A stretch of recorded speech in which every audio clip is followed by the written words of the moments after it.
Good morning students. बेटे अज आपां read करना चैप्टर नंबर 5 इटली ਅਤੇ जर्मनी ਦਾ ਏਕੀਕਰਨ। ਅੱਜ ਦੇ ਲੈਕਚਰ ਵਿੱਚ ਆਪਾਂ ਸਿਰਫ ਇਟਲੀ ਦੇ ਏਕੀਕਰਨ ਬਾਰੇ ਪੜਾਂਗੇ। ਜਰਮਨੀ ਦੇ ਏਕੀਕਰਨ ਬਾਰੇ ਆਪਾਂ ਨੈਕਸਟ ਲੈਕਚਰ ਦੇ ਵਿੱਚ ਪੜਾਂਗੇ। ਕੀ ਸੀਗਾ ਏਕੀਕਰਨ? 1799 ਈਸਵੀ ਦੀ ਜਿਹੜੀ ਫਰਾਂਸੀਸੀ ਕ੍ਰਾਂਤੀ ਹੋਈ ਸੀ, ਜਿਹਦੇ ਬਾਰੇ ਆਪਾਂ ਪਿੱਛੇ ਪੜ ਚੁੱਕੇ ਹਾਂ। ਉਸ ਕ੍ਰਾਂਤੀ ਤੋਂ ਜਿਹੜੇ ਯੂਰਪ ਦੇ ਸਾਰੇ ਦੇਸ਼ ਸੀ ਉਹ ਬਹੁਤ ਪ੍ਰਭਾਵਿਤ ਹੋਏ ਸੀ। ਉਸ ਕ੍ਰਾਂਤੀ ਦੇ ਰਿਜ਼ਲਟ ਦੇਖ ਕੇ, ਕਿ ਉਸ ਕ੍ਰਾਂਤੀ ਦੇ ਸਫਲ ਰਿਜ਼ਲਟ ਸੀ, ਉਹਨਾਂ ਨੂੰ ਦੇਖ ਕੇ ਜਿਹੜੇ ਬਾਕੀ ਜਿਹੜੇ ਯੂਰਪ ਦੇ ਦੇਸ਼ਾਂ ਦੇ ਲੋਕਾਂ ਦੇ ਅੰਦਰ ਸੀ ਜਿਹੜੀਆਂ ਰਾਸ਼ਟਰੀ ਭਾਵਨਾਵਾਂ ਪੈਦਾ ਹੋਈਆਂ ਸੀ। ਜਿਹੜੇ ਦੇਸ਼ ਗੁਲਾਮ ਸੀ, ਕਿਸੇ ਵੀ ਸ਼ਕਤੀ ਦੇ ਆਜ਼ਾਦ ਨਹੀਂ ਸੀ, ਉਹਨਾਂ ਦੇ ਅੰਦਰ ਅਜਿਹੀਆਂ ਰਾਸ਼ਟਰੀ ਭਾਵਨਾਵਾਂ ਪੈਦਾ ਹੋਈਆਂ ਕਿ ਉਹਨਾਂ ਨੇ ਆਪਣੀ ਆਜ਼ਾਦੀ ਦੇ ਲਈ, ਆਪਣੀ ਸੁਤੰਤਰਤਾ ਦੇ ਲਈ ਸੀ ਜਿਹੜੇ ਅੰਦੋਲਨ ਕਰਨੇ ਸ਼ੁਰੂ ਕਰ ਦਿੱਤੇ। ਕਿਉਂਕਿ ਲੋਕਾਂ ਨੇ ਇਹ ਦੇਖਿਆ ਕਿ ਫਰਾਂਸ ਦੇ ਵਿੱਚ ਉੱਥੋਂ ਦੇ ਲੋਕਾਂ ਦੀ ਕੋਸ਼ਿਸ਼ ਦੇ ਨਾਲ ਜੇ ਕ੍ਰਾਂਤੀ ਆ ਸਕਦੀ ਹੈ ਤਾਂ ਅਸੀਂ ਕਿਉਂ ਨਹੀਂ ਇਹ ਕਰ ਸਕਦੇ।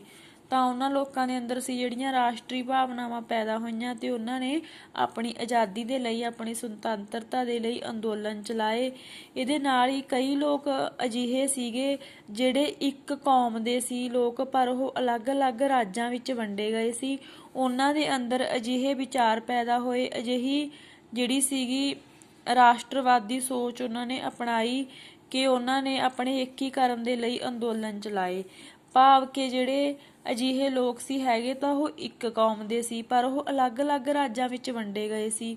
ਉਹ ਵੀ ਇੰਨਾ ਜ਼ਿਆਦਾ ਫਰਾਂਸੀਸੀ ਕ੍ਰਾਂਤੀ ਤੋਂ ਪ੍ਰਭਾਵਿਤ ਹੋਏ ਕਿ ਉਹਨਾਂ ਦੇ ਅੰਦਰ ਵੀ ਜਿਹੜੇ ਸੀ ਅਜਿਹੇ ਰਾਸ਼ਟਰਵਾਦੀ ਵਿਚਾਰ ਪੈਦਾ ਹੋਏ ਕਿ ਉਹਨਾਂ ਲੋਕਾਂ ਨੇ ਹੁਣ ਇਹ ਸੋਚ ਲਿਆ ਕਿ ਅਸੀਂ ਇੱਕ ਕੌਮ ਦੇ ਤਾਂ ਹੈਗੇ ਹਾਂ, ਪਰ ਅਸੀਂ ਅਲੱਗ-ਅਲੱਗ ਅਲੱਗ-ਅਲੱਗ ਰਾਜਾਂ ਦੇ ਵਿੱਚ ਵੰਡੇ ਹੋਏ ਹਾਂ, ਤਾਂ ਅਸੀਂ ਵੀ ਆਪਣਾ ਏਕੀਕਰਨ ਕਰਾਂਗੇ, ਅਸੀਂ ਵੀ ਇੱਕ ਹੋਵਾਂਗੇ, ਅਸੀਂ ਵੱਖ-ਵੱਖ ਰਾਜਾਂ ਦੇ ਵਿੱਚ ਜਿਹੜੇ ਵੰਡੇ ਪਏ ਹਾਂ ਇੱਕ ਹੋ ਕੇ ਆਪਣਾ ਏਕੀਕਰਨ ਕਰਾਂਗੇ। ਸੋ ਉਹਨਾਂ ਨੇ ਆਪਣਾ ਏਕੀਕਰਨ ਕਰਨ ਦੇ ਲਈ ਕਈ ਅੰਦੋਲਨ ਚਲਾਏ। ਇਹਨਾਂ ਵਿੱਚੋਂ ਇਟਲੀ ਅਤੇ ਜਰਮਨ ਦੇ ਰਾਜਾਂ ਦੇ ਲੋਕਾਂ ਨੇ ਏਕੀਕਰਨ ਦੇ ਲਈ ਬਹੁਤ ਸਾਰੇ ਅੰਦੋਲਨ ਕੀਤੇ ਜੋ ਅੰਤ ਦੇ ਵਿੱਚ ਸਫਲ ਰਹੇ।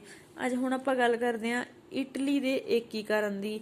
1799 ਈਸਵੀ ਦੀ ਫਰਾਂਸੀਸੀ ਕ੍ਰਾਂਤੀ ਤੋਂ ਬਾਅਦ ਹੌਲੀ-ਹੌਲੀ ਇਟਲੀ ਦੇ ਲੋਕਾਂ ਵਿੱਚ ਅਜਿਹੀਆਂ ਰਾਸ਼ਟਰੀ ਭਾਵਨਾਵਾਂ ਪੈਦਾ ਹੋਈਆਂ ਕਿ ਇਟਲੀ ਦੇ ਏਕੀਕਰਨ ਲਈ ਉਹਨਾਂ ਨੇ ਅੰਦੋਲਨ ਕਰਨੇ ਸ਼ੁਰੂ ਕਰ ਦਿੱਤੇ। ਪਰ 1748 ਈਸਵੀ ਤੱਕ ਇਹਨਾਂ ਅੰਦੋਲਨਾਂ ਨੂੰ ਕੋਈ ਸਫਲਤਾ ਪ੍ਰਾਪਤ ਨਹੀਂ ਹੋਈ।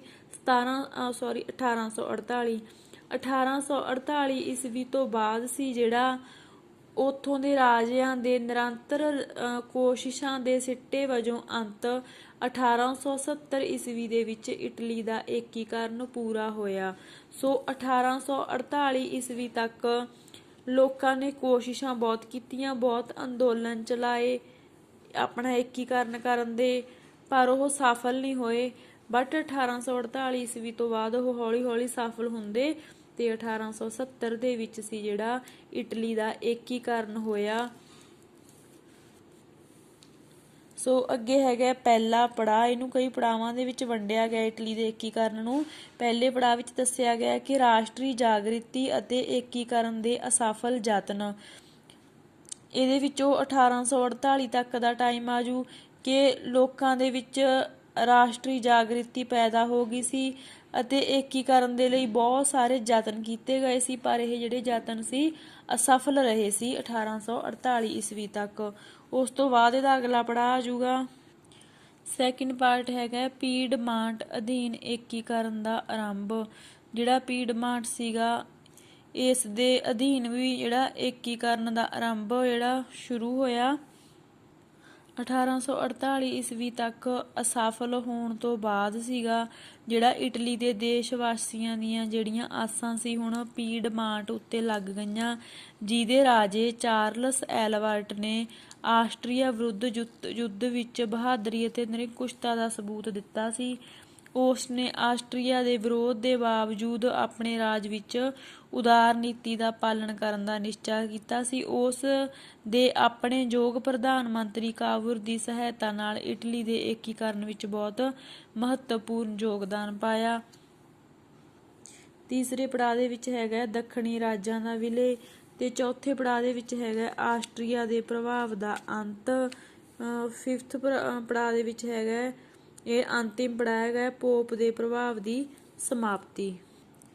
ਪਹਿਲੇ 3 ਪੜਾਵਾਂ ਦੇ ਵਿੱਚ ਬਹੁਤ ਕੋਸ਼ਿਸ਼ਾਂ ਕੀਤੀਆਂ ਗਈਆਂ ਇਟਲੀ ਦੇ ਏਕੀਕਰਨ ਦੀਆਂ, ਤੇ ਐਂਡ ਤੇ ਚੌਥੇ ਪੜਾਅ ਦੇ ਵਿੱਚ ਆ ਕੇ ਸੀ ਜਿਹੜਾ ਥੋੜੀ ਜਿਹੀ ਸਫਲਤਾ ਮਿਲੀ। ਜਿਹੜਾ ਕਾਬੂਰ ਸੀਗਾ ਉਹਦੀ 6 ਜੂਨ 1861 ਈਸਵੀ ਨੂੰ ਅਚਾਨਕ ਮੌਤ ਹੋ ਗਈ, ਤੇ ਉਸਨੂੰ ਇਟਲੀ ਦਾ ਪੂਰਾ ਏਕੀਕਰਨ ਵੇਖਣ ਦਾ ਸੁਪਨਾ, ਜਿਹੜਾ ਉਹਦਾ ਸੁਪਨਾ ਹੀ ਰਿਹਾ। ਇਟਲੀ ਦੇ ਏਕੀਕਰਨ ਲਈ ਹਜੇ 2 ਪੜਾਅ ਬਾਕੀ ਸੀ। ਵੈਨੇਸ਼ੀਆ ਅਤੇ ਆਸਟਰੀਆ ਅਧੀਨ ਸੀ, ਅਤੇ ਰੋਮ ਸੀ ਜਿਹੜਾ ਉਹ ਪੋਪ ਦੇ ਅਧਿਕਾਰ ਹੇਠ ਸੀ। ਏਕੀਕਰਨ ਦੇ ਅਗਲੇ ਪੜਾਅ ਵਿੱਚ ਇਟਲੀ ਦਾ ਸਾਥ ਸੀ ਜਿਹੜਾ ਪ੍ਰੀਸ਼ੀਆ ਅਤੇ ਉਸਦੇ ਨੇਤਾ ਬਿਸਮਾਰਕ ਨੇ ਦਿੱਤਾ। ਆਸਟਰੀਆ ਪ੍ਰਸ਼ੀਆ ਯੁੱਧ ਤੇ ਵੈਨੇਸ਼ੀਆ ਦੀ ਪ੍ਰਾਪਤੀ।